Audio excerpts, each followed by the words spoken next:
Het wie genietjen voor natuur-ijsleefhavers deze koude weken. Intussen liet Amerika Europa heel iets meer in de keld staan. En hoe temperaturen wij in de toekomst Friese patiënten als de ziekenhuizen hier fuseren. De Frieske Wieken. De talkshow en podcast van Omroep Friesland. Die gastvrouw is Miranda Werkman. Vanuit de huiskamer van Friesland is dit de Friese Wieken en dit binnen mijn gasten. Zij is oud Tweede Kamerlid van de PvdA en koningin van Wergeer, Moipelsezen, Lut Jacobi. Waarbij de stelling Donald Trump zou wat meer ijs willen hamatten. Nou ja, dat sowieso ik. Dat sowieso ik, duidelijk. Van Terschelling TV via Omroep Zilt en Omroep Friesland uitkomen bij de Frieske Wieken. Uw eigen Lennart Jan Geerts. €40.000 extra voor de Brune Vloot is voor het Smit Nielt. Nee, dat denk ik net. Zij kregen de NHL en stenden bij elkaar. En nou mooi ze dat kunstje nog eens beziekje met de Frieske ziekenhuizen. Erika Schaper, van de stelling. Mijn grootste uitdaging naar de toekomst is het vinden van genoeg personeel. Zeker, ja. Dit binnen mijn gasten en dit weer de Frieske Wieken. Temperaturen van -6 of zelfs -1 een nacht. Het maakt een bijzondere dynamiek los. Er is rieden op natuurijs in Friesland, maar vreet je net hoe? Nou, het is nog wel een beetje dun, maar ja, je kan er wel op schaatsen als je voorzichtig bent. Tot het laatste ging het best goed en het laatste niet meer zo goed. Hege bezitten je het van het sociaal werkbedrijf Dokwerk in Dokkum. Minister-president Dick Schoof kwam van de Middendeel. Schoof, welkom in Dokkum. Dit gaat over gesprek om te zorgen dat mensen echt in Nederland vol in onze samenleving kunnen participeren. Een partijfilmpje van landbouwminister Femke Wiersma. Hoe een flink hegere ondergrens van stikstof roept een soort vragen op. Alle seinen staan op groen, dus we gaan naar de Raad van State om advies en hem vervolgens ook in een zaak inbrengen. Dus ik hoop dat we heel snel met de nieuwe rekenkundige ondergrens aan de slag kunnen. Hier dus van Werromten aan de Oostergouwweg in Ljouwert maakte haar hoers uit. De gemeente zette de bewoners op stritten om te sprake is van illegale bewenning. Ze had veel eerder aan de bel moeten trekken, veel eerder moeten ingrijpen. Dit is rijkelijk laat. Ja, dat wie de Friese Wieken. Nou, laten we eens even beginnen met wat voor cijfer we deze week Jan willen. En dan begin ik aan deze kant van de tafel. Wat voor cijfer juist de week en waarom? Nou, ik had eigenlijk een hele mooie week, dus ik zou bijna zeggen een 9. Ik was een paar dagen in Finland. Op natuurreis, was een mooi baantje ook geveegd, dus dat was prachtig. En tegelijkertijd zie je in Finland wel heel nadrukkelijk dat hoe dichtbij Rusland is en hoe ze zich daarop prepareren. Dus ik heb ook weer een heleboel geleerd over de geopolitieke situatie. Wat voelt dat op eigenlijk? Nou, dat zij daar ontzettend goed voorbereid zijn op alles. Ik hoorde dat er bijvoorbeeld onder Helsinki kelders zijn waar 750.000 mensen naartoe kunnen. Om maar een voorbeeld te noemen. Hè. Ik bedoel niet dat wij dat gelijk allemaal zouden moeten doen. Maar je ziet wel dat ze daar veel langer al veel beter voorbereid zijn op wat er zou kunnen gebeuren. Ze zijn minder naïef, denk ik, dan dat wij geweest zijn. Laten we hopen dat we het niet nodig hebben. Nee, precies. Ik ben er wel een beetje benauwd van, ja. Wat is het cijfer van die weeken? Nou, die persoonlijke week, ik denk echt wel een jochen. Want het, ja, nee, maar dat kan dan toch het waar. Hè? Nou ja, een man die het is, die waans die meid is prachtig. En dan ik kwam toons die uit het huis en dan roekst echt dat de meid die erom komt. Ja, van oren, dat roekte ik, ja. En ik dacht, goed, de jas neem maar rond naar de auto en zo. Nou, dat soort stikjes, het heerlijk. Ik vind het dan samen, die ijs ken ik van kanietje, maar no. Tegelijk de oorkant in diezelfde weken. Ja. Wel bij bizar trouwens. Wel bizar, maar wel mooi ek. Dus ja. Misschien net voor het klimaat, maar wel mooie weekend. Wel lekkere week. Luts, wat is het cijfer van Dijk voor deze weeken? Nou, ik zeg even net naar mezelf, maar als de zus het nice, wat alle dagen aan de waterwedstrijd van de week, dat gaat eigenlijk toch wel door, ja, dat wij in al een machtige grote geologische spanningen zitten. Eigenlijk is Europa is in de nek stutsen terug. Rusland wisten we sowieso wel, maar terug Amerika. Is bondgenoot al sinds het hele protte decennia. De spanningen die het oproept, omdat wat gaat er gebeuren met Oekraïne? En dat lijkt het wel alsof het door erts gaat, maar het gaat natuurlijk om mensen. En het gaat door de vrede op de wereld, de vrede in Europa. En wat dat betreft, als het herstoel hier dat nice deze week, wat voor cijfer dat het moest het zien, misschien wordt het nu aan 20. Hè. We hebben hier op dit moment... En dat bedoelt dan eigenlijk negatief dus? Ja, het is heel negatief. Maar het is wel het nice van de wereld. Ik bedoel, we hebben hier wekenlang ergens een auto in de sleet en Macron het bezoeken of zo. Maar het ging echt deze keer wel iets hoe die bestaansrechten. Ik merk het in er is een verschoning in, hè? Ja, ik merk in alle gesprekken. Mensen gewoon, die werden bang. Ja, Jo had dat dan jongen in Finland, hè? Maar verneem je dat Jirik? Nou, ik denk dat in een paar dagen tijd is de hele wereld opgeschud. Ik denk dat we dat nog nooit zo meegemaakt hebben. En dat merk je ook in je eigen omgeving. Ja, dat mensen daar toch echt van schrikken. En wat moet je? En het moeilijkste is misschien wel dat je er ook niet zo heel veel mee kan. Nee. En dan de Nederlandse politiek reageert er ook dan weer op een bepaalde manier op. Of bepaalde dingen worden ook alweer extra aangezet vanuit Amerika. Daar word ik niet heel blij van. Nee, En hoe bepaalt dat dien humeur? Nou, ik ben een rasoptimist, maar... Gelukkig, heb je nedig. Ja, zo is het. Maar ik denk wel van... Jongens, het moet ik net gekken worden. Ja. Want we worden beheerst door gekken. Toch? Mensen die in complotten denken en die hebben de meeste macht. En die binnen, en dat vind ik nog wel haast nog gevaarlijker. Er rennen momenteel ik 1 op 1 met de grote jongens van Microsoft en de Big Tech. En de Big Tech. Wat voor wereld wij tegemoet gaan... Nou, in ieder geval net beter, maar wel minder. Maar wie dit een wake-up call voor Europa? Hè? We hebben dat misschien dacht van... het zal ik wel wat afvallen al jaar. Hij zei dat wel, maar... Nou, en in een zitten we toch in deze situatie. Praten, maar zo'n 20 landen ben natuurlijk eigenlijk vol om een goed, krachtig, eenduidig Europa te hebben. Ik heb in de Tweede Kamer ook wel heel veel discussies meemaken. Bij de JSF ging dit toen ik weer hoor. Van eigenlijk moeten wij een EU-leger hebben. Zitten alle we hebben miljarden nu toen aan de F-35. Er stijgt op en is Londen uit. Terwijl onze marine zit smeken om goede aanschaffingen. Nou zal het eindelijk wezen. Maar terwijl ik denk, dat ben je lang net sterk genoeg. En dat het nou alleen nog moet. Ja, en die vraag komt deze week ik op. Van sturen we vredestroepen. Dus wij ben ik mooi die vraag de stritten opgingen. Wat vind je? Moeten wij vredestroepen richting Oekraïne sturen? Even e-mooie. Ja, dat vind ik wel. We zijn al veel te laat. Ja. We hadden veel harder op moeten treden tegen Rusland. Nou, in eerste instantie denk ik van niet. Nee, ik vind dus van net. Ik ben daar direct nog geen groot voorstander van. Nee. En waarom? Ik denk dat ze dat zelf op moeten lossen daar. Omdat de Oekraïners hier opvangen worden. En die hebben goed plak dan. En dan zullen wij dus vechten daar. En dan sneuvelen die de uzenmeesken. Dat vind ik jammer. Het is net zoals Wilders zegt. Er zitten hier nog genoeg Oekraïense mannen die voor hun eigen land wel kunnen strijden. Wel helpen, maar niet gelijk troepen daarheen. Nee. We moeten nu handelen. En die mensen die nu nog op hun handen blijven zitten, die zijn medeschuldig dat het straks fout loopt. We moeten ophouden met het gedoe over de oorlog. Gewoon geld investeren in vrede. Oh, ja. Oh, mooi. Dat zoek ik wel willen. Maar vrede. Maar investeren in vrede. Maar is dat nog reëel? Dat begint bij Trump, succes. En bij Poetin. Ja, maar daar heb je geen invloed op. Nee. Maar ik denk dat het hier is een beetje beeld alsof wij daarheen moeten te vechten. Maar het beeld is meer van dat er een soort vredesgroep komen die het voorkomt dat er weer oorlog voeren wordt. En dat is, denk ik, net onverstandig. Maar die discussie komt natuurlijk heel raar binnen. Want er is voor Oekraïne nog niks besloten. Nee, dat is ik heel raar. Bist er voor? Vredestroepen? Nou ja, ik denk wel een beetje hoe minder mengen, hoe beter, liek het mij. Maar... Of solidair werden. Ja, dat is een goeie. Ja. Ja, volgens mij staan wel de Europese waarden op het spel. En dat is volgens mij wat we echt goed met elkaar moeten bewaken. Ik was in Finland nog voor en als stende voor een Europees netwerk. En ik denk dus dat het heel belangrijk is dat jonge mensen echt leren wat die Europese waarden zijn. Die zijn belangrijker dan ooit. Dus dat is volgens mij waar we in moeten investeren. En dat is ook een beetje wat je in de samenleving wel ziet. Iedereen vindt maar van alles en iedereen gooit van alles als mening op tafel. Terwijl wij moeten volgens mij ook jonge mensen leren hoe je nou echt discussieert. Hoe je belangstelling voor elkaar hebt. Dat je ook eens mensen buiten je eigen bubbel aanspreekt. Voor het onderwijs en voor ons als maatschappij. Maar ook voor ons als maatschappij. Dat kan iedereen doen. Hè?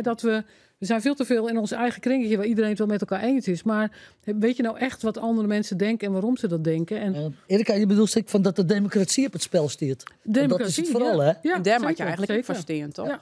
En dan moet je volgens mij dus wel Oekraïne daarin steunen. Want anders is het begin van het verval daarvan. Ook als het gaat over waarden. We gaan lijkt het wel terug naar de jaren 50. En daar moeten we nu voor gaan staan, naar mijn idee. En wat kennen wij in Friesland dan van? De FNP het heel... ik weet niet wat er een goed woord voor is. Een brief schreef van... Hey Trump, praten nou net zo zonder u's oerus. Helpt dat?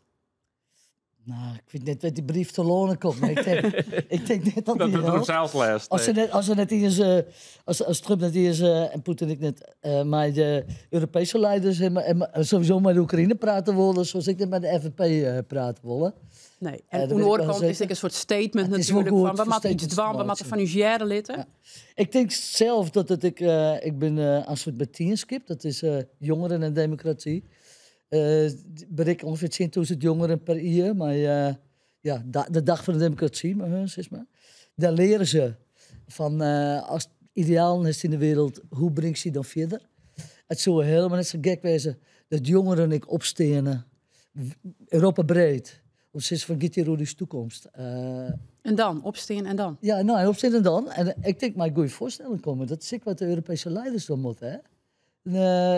De voorstellen die bijvoorbeeld... Want nou is gewoon van, Rusland kan deel Oekraïne krijgen, huppakee. Ja. Maar er moet volgens mij echt dealt worden dat je voor elkaar uitbloeien. En dat je nog een interventieverdrag hebben. En dat je de democratie accepteren. Maar dan praten Amerika en Rusland en dan zeggen ze wij jongens net wel. Ja, maar wij moeten zorgen dat we dan zelf met goede voorstellen komen. Want we hebben nog niks van de Jerlitten. Ik geloof dat Macron nou maar Engeland naar Trump en zo. Oh. Dus de vraag is maar of ze accepteerd worden. Ja. Mensen zijn zo machtig. Die behandelen die als niks. Ja, nou ja, misschien is het een beetje... Ik zat de dichter van Friesland deze week, zei Arjen Hut... Smiet mooi letters net maar stem. Voor wat het waard is. Dat is mooi. Ja. Ik weet niet dat Trump gedichten leest trouwens, maar goed. Hij kan hem vinden bij ons op de web en app. Ik ga hem net voorlezen nou, maar mooi win. Oornijs deze week, de Brune Floort in Haas.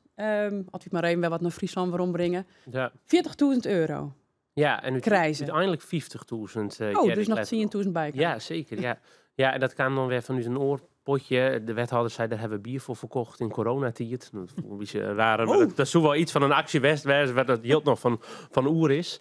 Maar die €40.000 investeren. Die krijgen we eerst een passenbrug, tas stuurt op de redactie. En dan dacht ik, nou ja, er werd helemaal net duidelijk uitlijn waar dat hield dan heen gaat. Een pilotfase met fjouwer skipper-eigenaars. En dan denk ik, ja, wat is het nou correct? Dus die stoot erheen. Ja, dat dacht ik. Dus ik ging een interview met de wethouder van Haas. En ik zei, wat je dat hield nou specifiek net daar? En het is eigenlijk bedoeld voor een servicestation. Dat we een van de voorbeeld binnen nog een heel soort. Maar dat wordt al nog uitzocht. En daarom is het een pilotfase. Maar voor een servicestation werd ze dan structureel mest en echt checken kunnen. Dus net even in het houtje van hoe is de mest. Maar echt structurele controle, want er binnen natuurlijk drie dierlijke ongelukken geweest. Ja, en ik op rap achter elkaar de laatste 2. En dus het imago wie wel bots kan sharen. Dus je moet wel shell-litten ecomeesken. We doen alles om die veiligheid, dat het goed is. Ben je wel eens mooi geweest op de Brune Vloot? Niet zozeer de Bruine Vloot. Ik heb wel eens op een scootje gevaren. En dat vond ik wel heel spectaculair.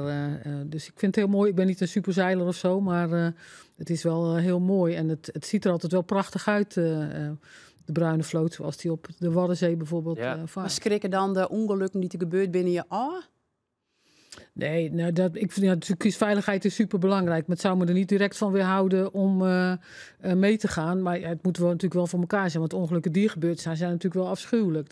Dat is verschrikkelijk. Ja. En verneemst ik hoe dat leeft, dat imago-probleem of die gevoeligheid? En ze zijn eigenlijk bij de Brune Vloot in Boeteland heel dan net. Dat is echt in Nederland heel bot in het Nijswest. In Boeteland heel dan net. Dus de Duitse squalreisjes binnen nog maar machtig. Maar ik allerlei groepen nu Duitsland die binnen nog. Maar echt de Hollandse markt, de Hollandse squalreizigers binnen toch wel squalen wat huiverig waren om dan te zeggen, we gaan maar een Brune Vlootskip naar Skiel of Vlieland. En dat is, echt voor de eilanden vanzelfs, ik ben meer Nijs. Ja. De Brune Vloot is eigenlijk heel bot bij het waande nou, maar de haven op Skielge, die stiet op instatten. Ze kunnen daar net meer een goed plak krijgen. De maat onwerken worden, dus dan kom ik altijd, van, als we geen bestemmingen meer hebben we geen toekomst met die Brune Vloot. Dus daar, En wat doen ze maar dat geldt om het imago dan op te poetsen? Zo'n servicestation en dat er duidelijk zijn litten. Dat is een van de dingen. Maar ja, er komen nog meer, maar die mensen nodig zijn nog het uitzieken in die pilotfase. Omdat het een pilot is. En ze steken de hand in eigen boezem in, want ze zeggen ik van we ben ik wil wat, maar de waan van de dag bezig, of een beetje uitgewies. Ja, maar de waan van de dag kwam van, we matten een groep binnen Helly, we matten naar het eiland aan, maar net van hoe kunnen we uw skip oer fjouwer hier nog broeken. En het is zelfs wel historisch varend erfgoed, zoals het zo mooi neemt. Precies, ik denk, daarom is het hartstikke mooi dat ze wat steun krijgen. Want we hebben jarenlang drama's over, nou de coronatijd zeker. En ik denk dat het hartstikke goed is dat ze net al lindig staan. Want ze zijn echt ambassadeurs van het wat, hè? Ja. Op een hele mooie manier. Allemaal vol en dat is prachtig. Ja. Dat jet er echt bij. Oké, nou de Horst voor u in de gaten hoe dat verder in. Wat er verder uit de pilot komt. Ja. Ben je er klaar voor? Zeker. Altijd. Een bak mayonaise. Ja, de bak mayonaise. Lennart, we hebben stoofje toch, Jelien?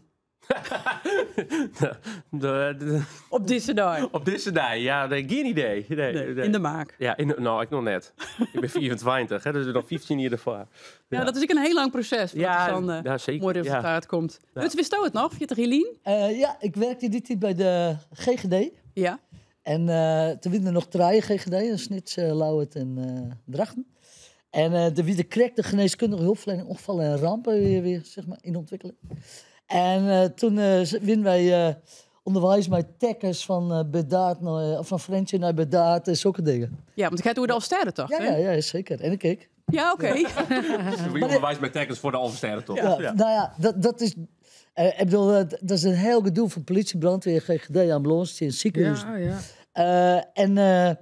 Dat is echt letterlijk met tekkers onder de arm op paard. Ja, was wat, ja. Maar dat weer echt voor het eerst dat het draaiboek uitgevoerd worden moest. Ja. En dat weer hartstikke spannend, want het is net de meesten op het is, maar de meesten die lekker drinken en al die rode fratsen. Ja. En nou ja, dat is echt wel weer een hele goede operatie soms. Dus ik kon net reetreden, want ik ben wel lid. Okay. Maar ik moest aan het werk. En wilde van genoten? Ja, de sfeer is geweldig. Ja. En ik moest dus nergens met de auto terug komen. Ik vond het erg. Ja. Weet je ook nog, 40 jaar was ik denk ik net aan het studeren. Ik studeerde in Wageningen. Dus ik was ik ben 58, dus was ik een jaar of 18 en net begonnen. En dat was wel een evenement. Er waren natuurlijk ook veel Friese studenten, dus we hebben wel massaal daarnaar gekeken. Maar ik was niet in Friesland, dus nee. Oké. Bij die oren wel? Nee, ik ben nog nooit echt bij een Elfstedentocht hier geweest. Ik net. Nee. Nee. Lijkt wel een soort coming-out nu. Ja, nou, ik wie de wol bij de laatste. Ja. In de helikopter, de hele route vlogen. Wie fantastisch. Ja, dat kan ik me voorstellen, ja. Hey, de landbouwminister Wiersma, zij ziet ik al even in het wiekelsjug van u. Zij zei dan van, ik heb nieuwe cijfers, de ondergrens kunnen omheen van stikstof. En presenteert dat als eerste bij haar eigen partij. En meldt dat net in de brief van de Tweede Kamer. Is dat een nieuwe wijze van politiek in Nederland? Hoe moet we dit kwalificeren? Blijkbaar hoe ze de politiek moet scoren. Het is er net in de oude en het voorstel wordt ik breed sinds maar onderuit hellen. Dus het is net zo'n slimme operatie, denk ik. Nee, ik zou zeggen dom. Ja? Nee, het is niet handig. Kijk, als je het heel zeker weet, dan is nog de route, kan je dan nog wat van vinden. Maar zeker als het ook onmiddellijk al eigenlijk afgeschoten wordt, ja, dan want het is net wetenschappelijk onderbouwd, hè? Ja. RIVM trekt zijn handen ervan af. Ja, dan sta je wel een beetje in je hemd. Dus nee, niet handig lijkt me. Nee. Het is niet de oplossingsrichting. Nee, ze komt bij mij een paar boetelandse adviezen van wetenschappers en de NRC zei ik al van het kind, mits. Ja, dan komt er echt een hele rieg uit, waardoor het zijn ziel dan net kind. Nee, dan wordt het wel een heel ingewikkeld verhaal. Maar dit is discussie al 10 keer voetjes, hè? Ja. Het wordt wel nou gepresenteerd als, het kind. Ja. Nou ja, en dat is, vind ik het kwalijke wel. Want je geeft boeren wel bepaalde hoop. En dan moet je toch weer daarna zeggen, het kan misschien toch niet. Nee. En ja, je hebt het wel over hun bedrijven. Boeren en bouwers, hè? Ja. Vergeet de laatste ook niet. En de meesten die graag 130 rieden willen. Ja, precies. En hoe zeg je dan een Wiersma? Hoe ik dat wist, monsieur? Ja, als de minister van Landbouw verwacht je dat... En ze had ik al langere Haagse ervaringen. Ze had de hele tijd bij de BBB-fractie gewerkt. Ze weet hoe de Haars herinneren. Dus ik denk van, die hebben al even mij ik zou zeggen, een beter voorstel komen. De uitspraken van de rechters zijn knalhard achter elkaar. Er moet drastisch minder stikstof geproduceerd worden. En dan moest maar de natuur aan de gang. Beide voldoen je het aan. En deze ondergrenzen wordt altijd bij ompield. Maar is er dan de minister van Landbouw of van de BBB? Nou ja, ik vind tot op heden dat ze heel erg van de BBB is. En de BBB denkt dat ze bij de oplossing komen. Maar het is een rete complex, jongens.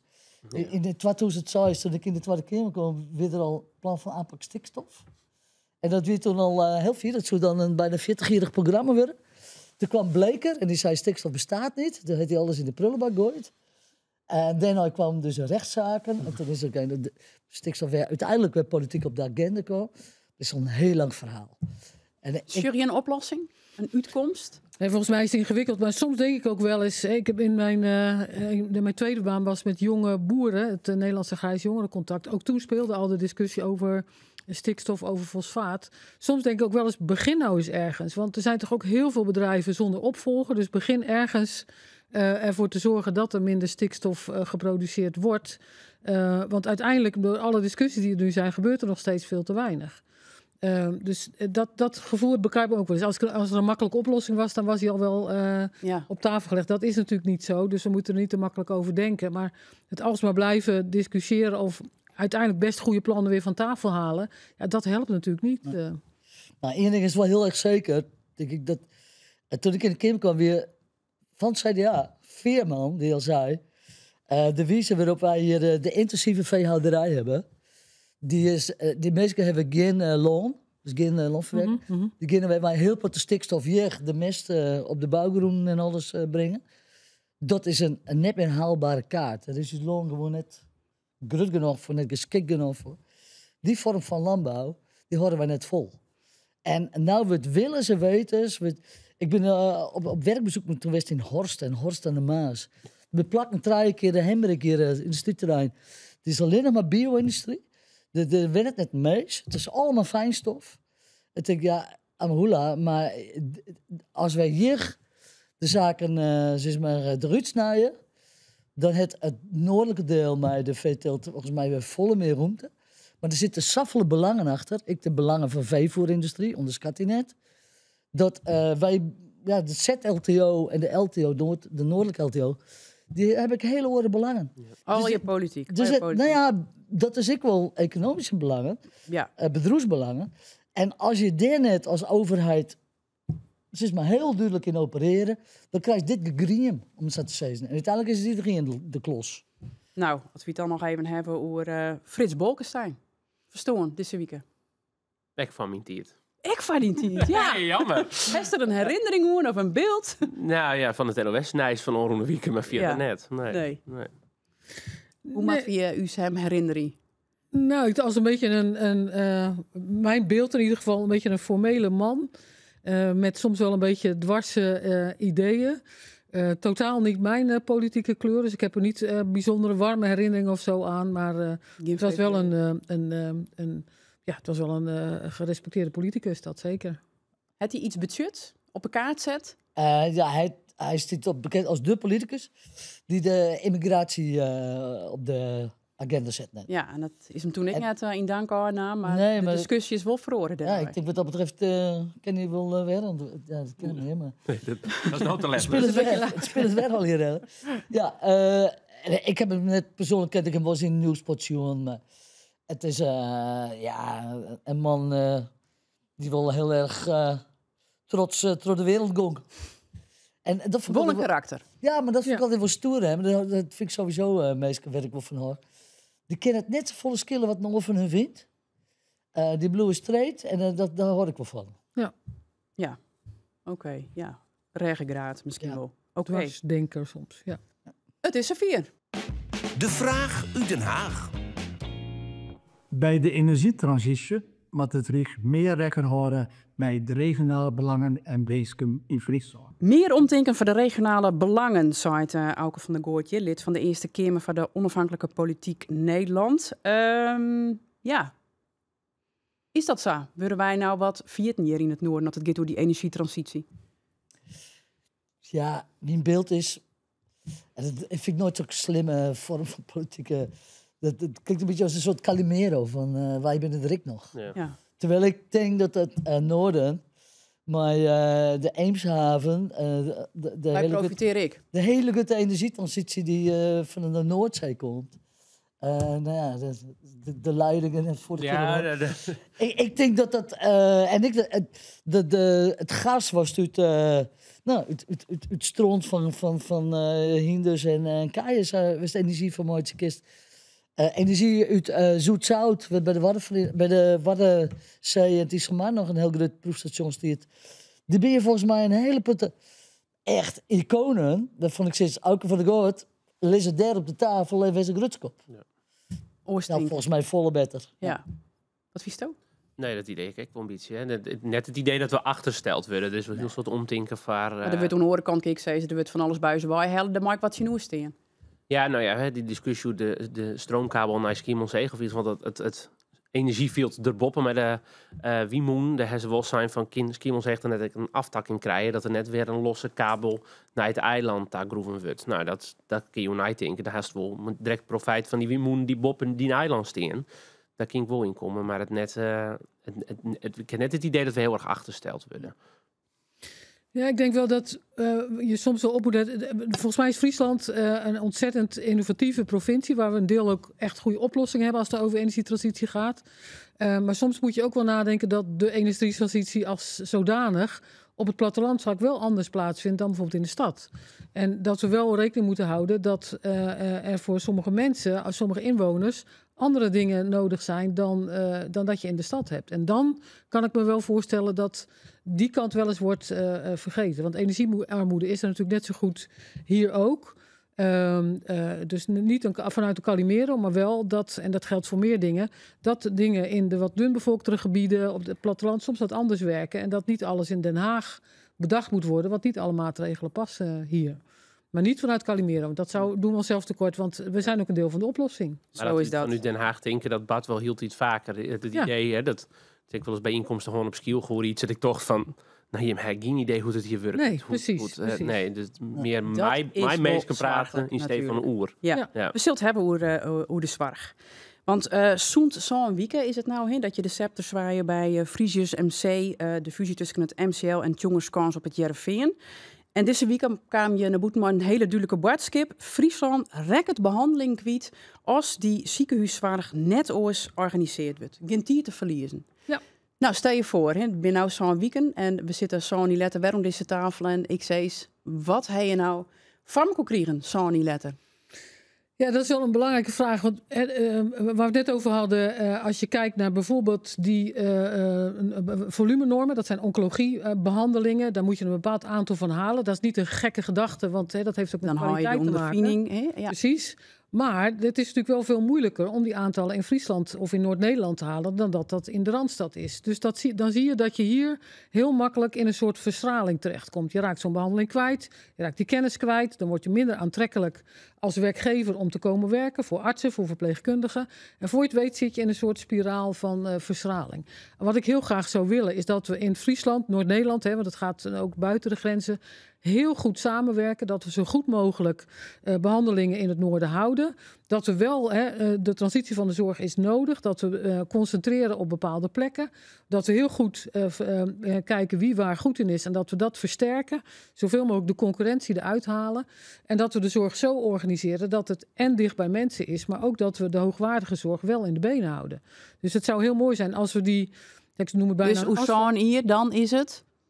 Wat zeg je, sorry? Dus Oesaan hier, dan is het... Dan hebben we laten zien dat we door samenwerking de zorg op niveau hebben gehouden. En dat we, als het gaat over de toenemende zorg, want die is natuurlijk ook, we worden allemaal ouder, er komt meer vraag naar zorg, de arbeidsmarkt neemt af. Dus dat we ook met elkaar in staat zijn gebleken door allerlei innovaties met minder mensen meer zorg te verlenen. En dan moet je denken aan innovaties als dat je op afstand bijvoorbeeld gemonitord kan worden als je chronisch ziek bent. Dat je niet voor kleine dingen naar het ziekenhuis hoeft, maar dat je wat dichterbij organiseren. Dus dat we het Friese zorglandschap zo hebben ingericht dat we voor alle inwoners nog voldoende zorg beschikbaar hebben. En dat betekent dus wel dat het landschap dan voor is, want net alles bloot. Niet alles blijft hetzelfde. En soms moeten dingen wel geconcentreerd worden. Dus moet je voor hoogspecialistische dingen misschien soms wel wat verder reizen.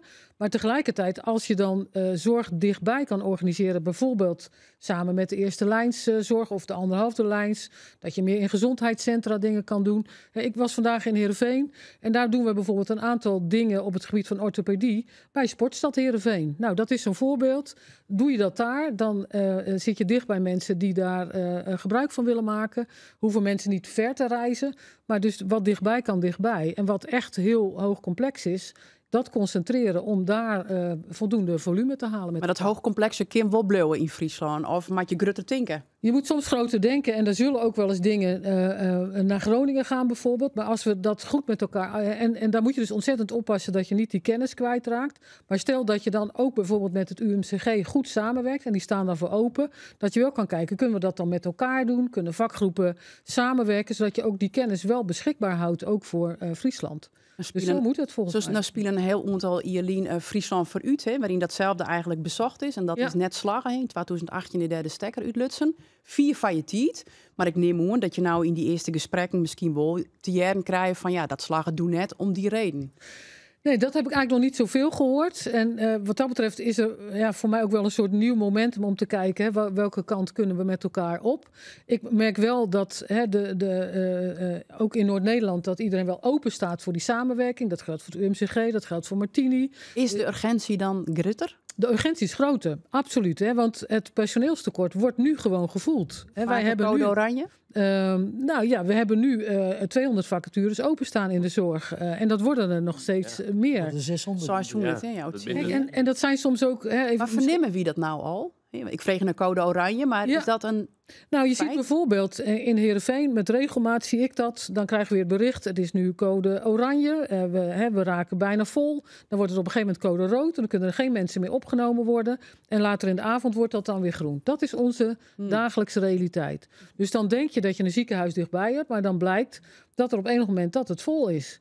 Nou, dat zijn dingen die we dus, die spoedeisende hulp, heel goed met elkaar moeten organiseren. Ook met de ambulancezorg. Dus dat echt bereikbaar blijft voor mensen.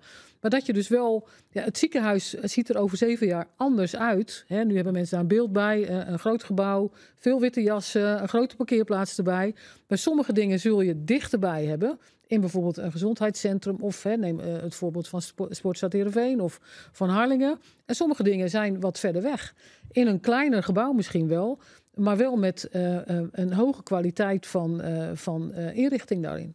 Wat betekent dat, Erika? Voor bijvoorbeeld, ik kan me voorstellen dat bij de ziekenhuizen al zoveel vacatures.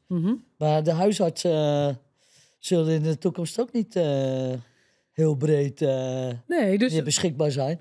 Betekent dat je ook met thuiszorg, huisartsenzorg, die hele eerste lijn, met de zorgverzekeraars, kijkt naar nieuwe modellen? Engeland heeft bijvoorbeeld een heel ander model dan wij. Waar ze meer in de wijken doen. Ja, kijk, wij hebben al vanuit Friesje zijn we lid van Zorgpartners Friesland. Daar zit ook de ouderenzorg in Noordbreedte, er zit de revalidatie in, daar zit de ambulancezorg in. Daar zul je met elkaar andere vormen moeten bedenken, hoe je dingen organiseert. En hoe kan dat dan bijvoorbeeld georganiseerd worden? Nou, bijvoorbeeld het voorbeeld wat ik gaf. Stel dat je een deel van monitoring of een deel van de polyklinische kant doet samen met de ouderenzorg. Want een heel groot deel van de mensen die nu zorg nodig hebben, zijn mensen op leeftijd. Dus stel dat ouderenzorg daar iets van af kan vangen. Daar zijn ook voorbeelden van dat je polyklinische dingen, hier in Leeuwarden, er is een stadspoli, waar mensen dus daar naartoe kunnen in plaats van naar het ziekenhuis. En als je dat dan met de eerste of de anderhalfde lijns organiseert, de beschikbaarheid van dokterswachten bijvoorbeeld is nogal bepalend voor de bezetting van de eerste hulp. Dus je moet echt heel goed samenwerken. Want als de door een vraagstelling is nou ik al in dat ze bezieken om een eigen dokterswacht op te zetten, zodat daar die vraag komt. Maar dat die bijvoorbeeld naast de spoedeisende hulp zit, dan kun je heel makkelijk dingen van elkaar overpakken. Want als die eerste lijn niet goed werkt, dan merk je dat onmiddellijk. Dat geldt ook voor de psychiatrie bijvoorbeeld. Dus het moet echt met elkaar. Het is heel goed dat deze discussie. Ik denk, nou hier, ik voer het. Want de zorgst, ik ben de laatste ik op aanspreek met Heerenveen. Rob en Razo door het ziekenhuis te wagen. Terwijl ik denk, hij komt 5 kilometer verderop. Wordt hij weer opnieuw bouwen. Het gaat niet om het gebouw. Het gaat om de zorg. Het gaat om verlies. Ik denk dat mensen het vieren als verlies. Ja, viert als verlies. Maar ik denk dat het een winst wezen moet. Ja. En binnen wat went en daar bloos in hing je. Ja, dat maar die winst, die wat vreeg het dat dan? Wat mag nou dan in de hol van die mensen? Ja. Nou kijk, wat belangrijk is dat we aangeven... wat komt er dan dichter naar je toe? En welke dingen gaan er misschien wat verder van je af? Want dus het verhaal moeten we nog wat verder verrijken. Niet alleen dat we van 4 naar 3 ziekenhuizen toe zouden willen. En dat wordt ook nog verder onderzocht. Is het allemaal haalbaar? Maar dat we misschien wel van 4 naar 8 plekken gaan. Dus minder plekken voor die hoogcomplexe zorg. Maar misschien meer plekken dichter bij mensen. En dan zeggen ze meestal, ja, dat is natuurlijk een ordinaire bezuiniging. Nee, maar het gaat niet om bezuinigingen. Want daarom zei ik zo net ook volmondig ja op de vraag van gaat het om personeel. Natuurlijk, het wordt wel lastiger om alles financieel rond te zetten. Maar dat heeft ook met die verschraling te maken. Maar ik denk dat het personeelsprobleem het allergrootste probleem wordt. Het gaat ook om kwaliteit. En het gaat om kwaliteit. En Als ook van ben je aantrekkelijk. Genoeg handelingen verricht, dan moet je Maar ik vreeg me dan al, waar bloot je in dit verhaal dan de preventie? Want we worden ouder, we worden zieker. Er zijn een heel soort chronische zieken die de ziekenhuizen bezet hadden. Hè. Ik heb toen een programma maken over Friesland Fruit en een bestuurder in Dokkum zei toen, we moeten de verzwagen dat die chronische mensen in het ziekenhuis uitgaan. En dat die ziekenhuiszorg, of het nou een gebouw is of een post, oerruim bloot van mensen niet acute zorg nodig hebben. Ja, acute zorg of planbare zorg, dat zijn dan de 2 dingen die je eigenlijk daarover wil houden. Kijk, er is nu een pilot gaande om een soort noordelijke meldkamer in te richten, waar mensen die chronisch ziek zijn thuis gemonitord worden, in de gaten gehouden worden via die meldkamer en dus niet om de havenklap naar de wijze met hart, hè, dat je dan iets hebt of ja, en dat je dus niet zomaar voor een controle voor 10 minuten naar het ziekenhuis komt, maar dat je gewoon thuis wordt gemonitord. En als het niet goed gaat, dan wordt er gekeken wat heb je nodig. En dan is wat je nodig hebt misschien ook nog niet eens naar het ziekenhuis komen, maar dan moet de zorg daar naartoe. Dat moet natuurlijk heel goed met de thuiszorg ook geregeld worden. Maar dat voor mensen op een eiland zullen dat een heel soort schelen. Hoe krijg je deze? Want komt van een eiland, hij stoot het ziekenhuis der mist of Nou ja, het voelt altijd wel veilig als ik op het eiland ben dat je die ambulancehelikopter hebben en dat je eens maar zo'n minuten in het MCL wijzen kunnen als het mat. Hè? Dat is wel relaxed. Dat is eigenlijk weer een voordeel. Ja, maar als je voor een liedje naar het ziekenhuis staat, maat, controle of neem het maar op. Dat zou je liever gewoon op het eiland zelfs hebben. Want dat is echt wel een onderneming. Hè? 2 uur op een boord als de snelboot net past. Huisartsen hebben op de eilanden al meer apparatuur dan zeker, een gemiddelde huisarts. Ja. En de ambulances zijn natuurlijk volle better. Ambulances zijn eigenlijk ook al een soort eerste hulp. Hè. Daar begint de eerste hulp maar al. Maar zou dat dan eens het idee wezen, omdat als je het meer verspreiden over de rest van de provincie, dat soort situaties als we het op de Watereilanden hebben, op het Jereveen of op een Jouwer, dat je echt van die liedsen, dat de huisdokter al wat beter tarret is. Ja, dus dat liedsen passen. Ja, dus dat zie je nu ook wel bij huisartsen, dat die praktijken natuurlijk ook groter worden.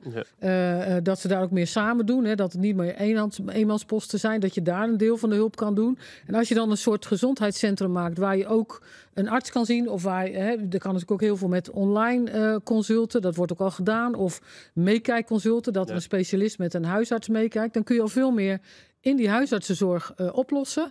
Dat geldt ook bijvoorbeeld voor de GGZ. Dat geldt voor een aantal specialismen. En bijvoorbeeld de ouderenzorg. Als je daar ook wat dingen kunt organiseren, dat mensen niet ver weg moeten, maar daar behandeld kunnen worden of bezocht kunnen worden of whatever. Dat maakt heel veel uit natuurlijk. En nog één vraag. Je krijgt op preventie. Ja.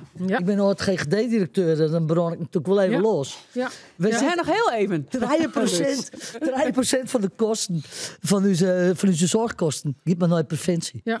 En we zitten met al je welvaartszieken. Ja. Het is al hartstikke let. Ik kom van mij.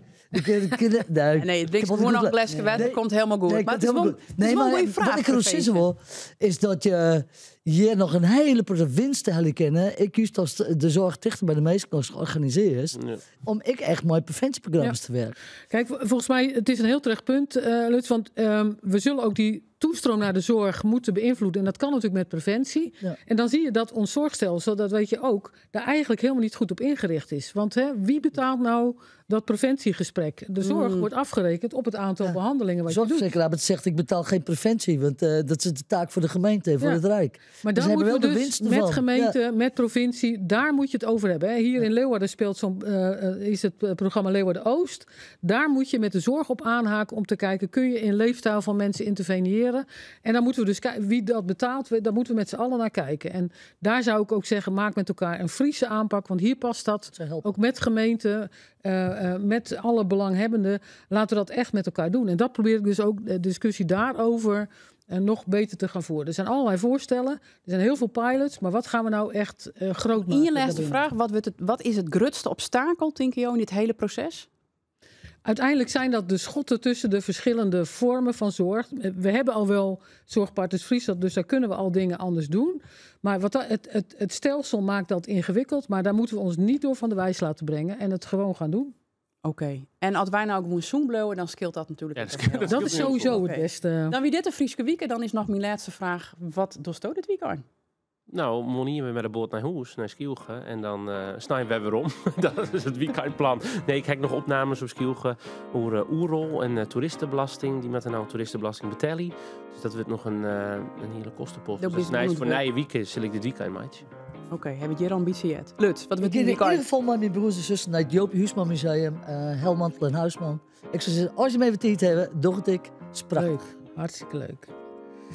Nou, ik ga in ieder geval lekker in Woudenberg paardrijden. Dat doe ik altijd in het weekend minstens 1 keer. Okay. En mijn zus viert de verjaardag, dus ik ga met mijn moeder naar mijn zus op verjaardagsvisite in Gouda. Nou, genoeg te doen al je dit weekend dus. En Donald? Ik heb geen plan. Oh. We komen van deze Frieske weekend. Je mag mee met een van ons hoor, als je wil. Oh ja, Joop Huisman vind ik heel leuk. Indrien vind ik heel leuk. En Schielge vind ik heel leuk. Hey, ik kom bij hem alle tijden. Ja, altijd, bij deze. Dank u wel, mijn gasten. En bedankt voor het luisteren. En bedankt voor het zien dat je de televisie erbij hoort hier. En een goed weekend.